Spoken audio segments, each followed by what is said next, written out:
Baik, di sini saya akan menjelaskan sedikit tentang manajemen keuangan dan manajemen akuntansi. Manajemen keuangan dan akuntansi manajemen, di mana manajemen keuangan adalah manajemen yang mengaitkan pemerolehan, pembiayaan, atau pembelanjaan dan manajemen aktiva dengan tujuan secara menyeluruh dari suatu perusahaan. Sedangkan akuntansi manajemen merupakan suatu proses penyajian informasi akuntansi yang dilakukan untuk membantu pihak manajemen dalam pembuatan kebijakan dan operasional usaha. Ada beberapa peranan manajemen keuangan dalam perusahaan, yaitu bertanggung jawab.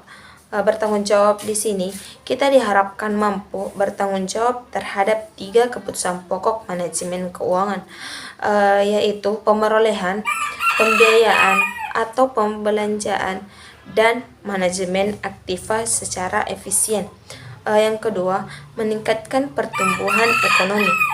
Dengan begitu, kesejahteraan masyarakat akan semakin meningkat.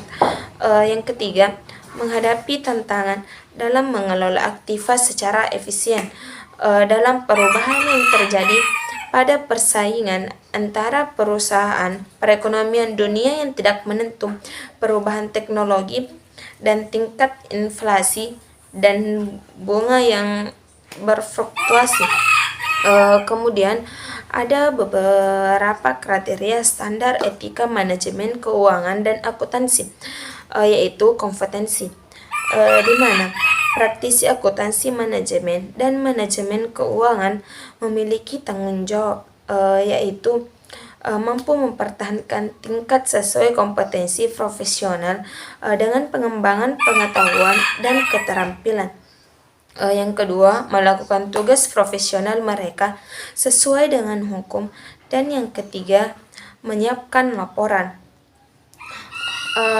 Yang kedua, konfidensial, di mana praktisi akuntansi manajemen dan manajemen keuangan memiliki tanggung jawab untuk menahan diri dari mengungkapkan informasi atau rahasia yang diperoleh dalam pekerjaan mereka. Kemudian menginformasikan pada bawahan mengenai kerahasiaan informasi yang diperoleh dalam pekerjaan mereka dan memantau kegiatan mereka untuk menjamin pemeliharaan kerahasiaan.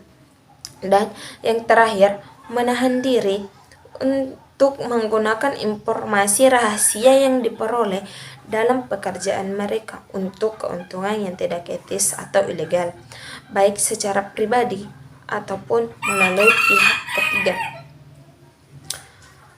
Kriteria yang ketiga yaitu integritas, di mana perlindungan terhadap sistem dari perubahan yang tidak terotorisasi, baik secara sengaja maupun secara tidak sengaja.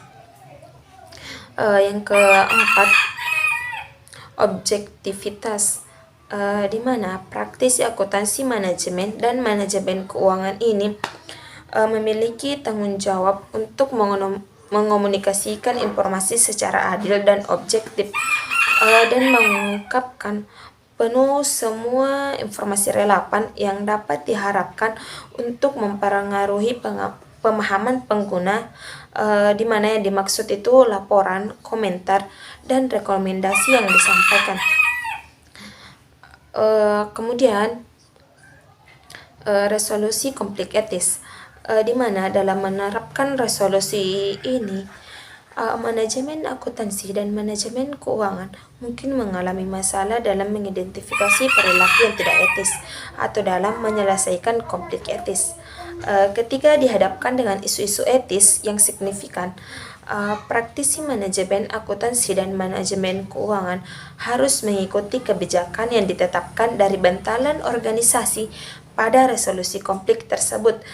Jika kebijakan ini tidak menyelesaikan konflik etika, praktisi tersebut harus mempertimbangkan program berikutnya,